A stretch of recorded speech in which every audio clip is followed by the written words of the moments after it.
The rest of the industry better take notice. Jonathan Hickman isn't just changing the X-Men game here, he's raising the bar for other writers moving forward. I've been frothing at the mouth, waiting to get my hands on this comic all week. House of X number 5 is the second of 3 Red Band comics in Hickman's 12-part X-Men reboot. The first Red Band comic, House of X number 2, was a game changer the likes nobody saw coming. Moira MacTaggert is a mutant with the power of reincarnation and is reliving her lives trying to save all mutantkind.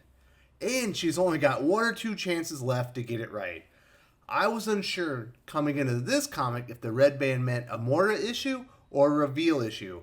It's very clear now it indicates an enormous reveal. I do plan on spoiling this comic as soon as I start showing images in a couple minutes. You have been warned. I hope readers weren't willing to settle for one big reveal because this comic has, count 'em, 3 enormous reveals. From the very first issue of House of X, something seems off with Charles Xavier. But after we get what the future holds, I found myself excusing some of his more unethical behavior. But after House of X number 5, I'm once again questioning if Charles Xavier is the good guy here. And I'm becoming more and more certain it's not Charles wearing Cerebro, at least not all of him. There's a ton to cover in this comic, so I'm going to keep the intro short and get right into the good stuff. Needless to say, this is an excellent comic book that receives my highest recommendation. Everyone should be reading House of X Powers of 10. It's by far and away the best comic series on the market. Let's get into all the details of this week's House of X number 5 comic book review. Pepe Larraz and Marte Gracia continue doing excellent work in House of X. Although I do have one complaint. I don't think Larraz does Storm any justice in this comic. Other than that, it's all good in the hood. This is my favorite image in the entire comic. Like I said, spoilers from the get-go. The team of 8 mutants who died destroying the Mother Mold are all reborn this issue. This image has a beautiful cinematic flair, and the lighting effects add a sense of grandeur to the moment. And I must say, Jean Grey looks very sexy with Nightcrawler's strategically placed tail. The graphics from Pepe Larraz and Marte Gracia are really good. I rate them 4.5 out of 5. Alright, let's start talking about how these 8 mutants are reborn. The story starts out with a conversation between Magneto and his daughter Polaris that is honestly the worst Magneto dialogue of the series so far. It was philosophical in nature, but it didn't have any of that Magneto punch that I really enjoyed so much earlier in the story. But it all leads to this moment when Eva Bell, aka Tempest, Kevin MacTaggert, aka Proteus, Hope Summers, aka Hope, Joshua Foley, aka Elixir, and Fabio Medina, aka Goldballs arrive. It's a wonderful entry for the characters, and you can see right off they are extremely important to this story. There's a beautiful glow following them and halo-like effects above their heads. I'm going to cover why they're important in a moment, but first I just want to say how effective Jonathan Hickman is making some of the lesser known or thought of mutants feel extremely significant. One of the real issues getting these characters over with readers was many of them had lame or redundant powers. Hickman is putting a ton of work to right the wrongs of the past and giving some of the throwaway mutants real purpose moving forward. Now let's talk about these mutants and why they're so very important. It turns out Goldballs balls weren't that at all. They're actually unviable eggs. Proteus takes these unviable eggs and transforms them into viable ones. Then they inject the now viable eggs with preserved mutant DNA, and Elixir starts the process of cellular replication. Tempest speeds up the maturation process to the desired age, and Hope ensures the other 4 members are operating at peak performance. Many readers, including myself, theorized Mr. Sinister would play a central role in the rebirth of Scott and his task force, if that happened. As it turns out, what he's providing is a central database of mutant DNA for Charles and the X-Men to use. Charles and the X-Men have devised their own mutant resurrection machine, also referred to as the Five, utilizing Tempest, Proteus, Hope, Elixir, and Goldballs. I just want to point out just how much planning Hickman must have done coming up with these mutants and this system. It's bordering on comic writing genius in my opinion. Where does he come up with this stuff? One of my theories following House of X number 4 and the death of Scott and his team was correct. The very first image of the series does in fact take place after those events.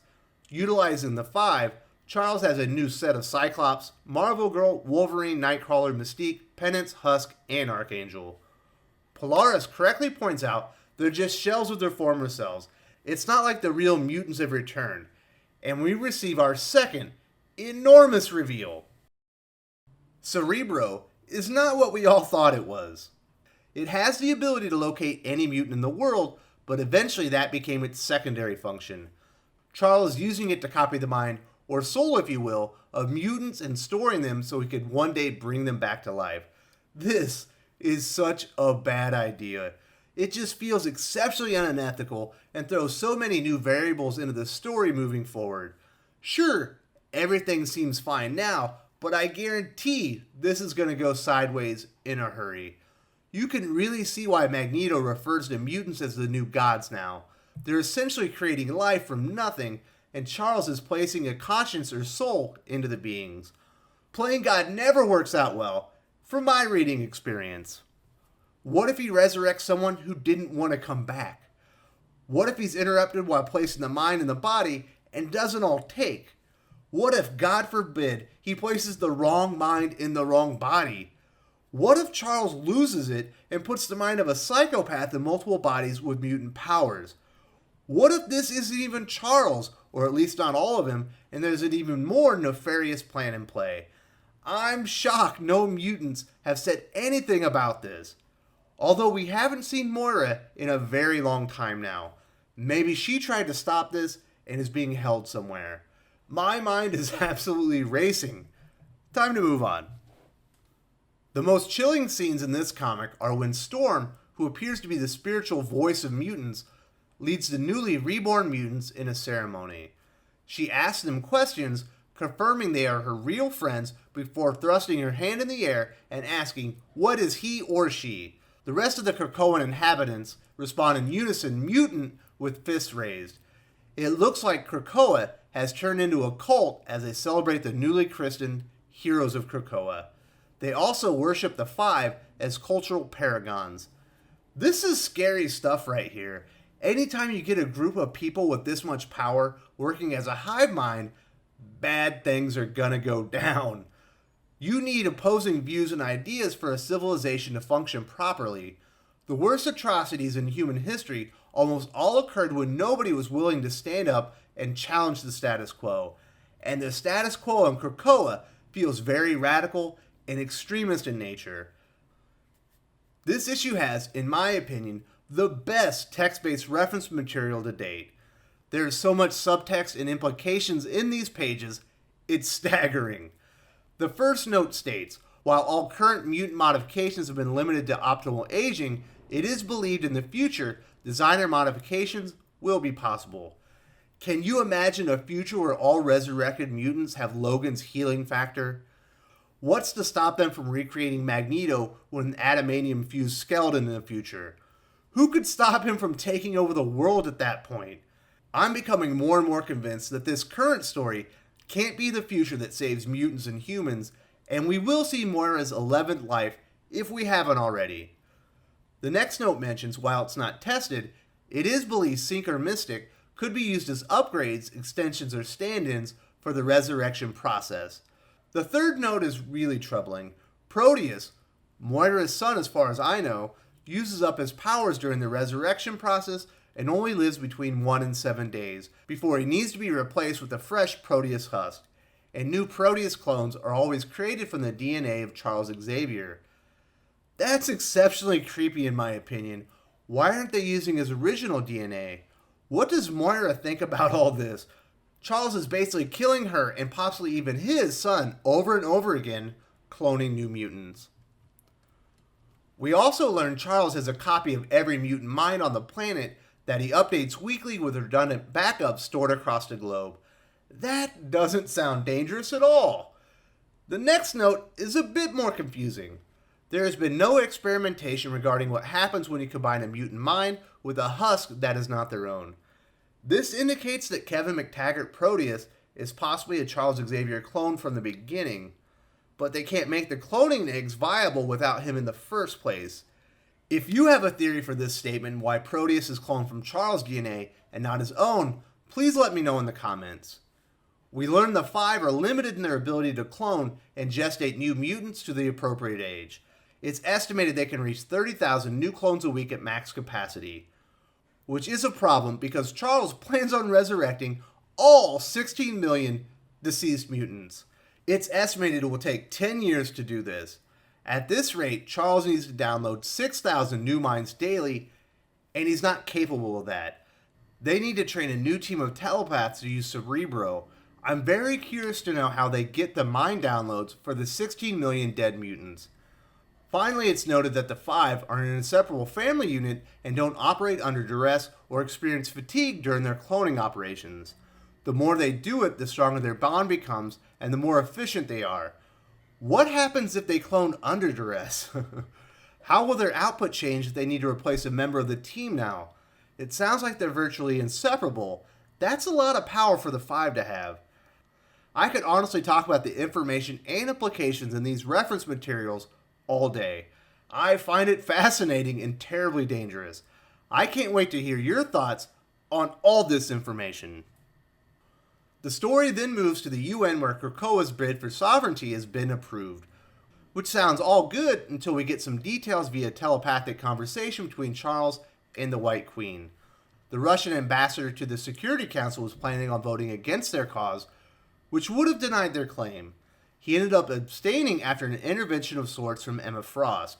Charles doesn't seem to have any issues with her manipulating the ambassador. He even thanks her on behalf of the Krakoan nation. She asks for an ambassadorship in return, and Charles responds, "You already know, I have much bolder things in mind." Charles Xavier is fully embracing manipulation and coercion as useful political maneuvers. This feels so dirty to me. And what does he mean by, "You already know I have much bolder things in mind"? It sounds to me like they're planning on taking over the world. And that's one of my big takeaways from the story. Mutants are a natural evolution of man. Man is trying to thwart this evolution by creating man-made machines to stop them.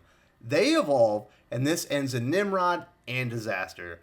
But Charles and Krakoa are doing the exact same thing, except using cloning instead of machines.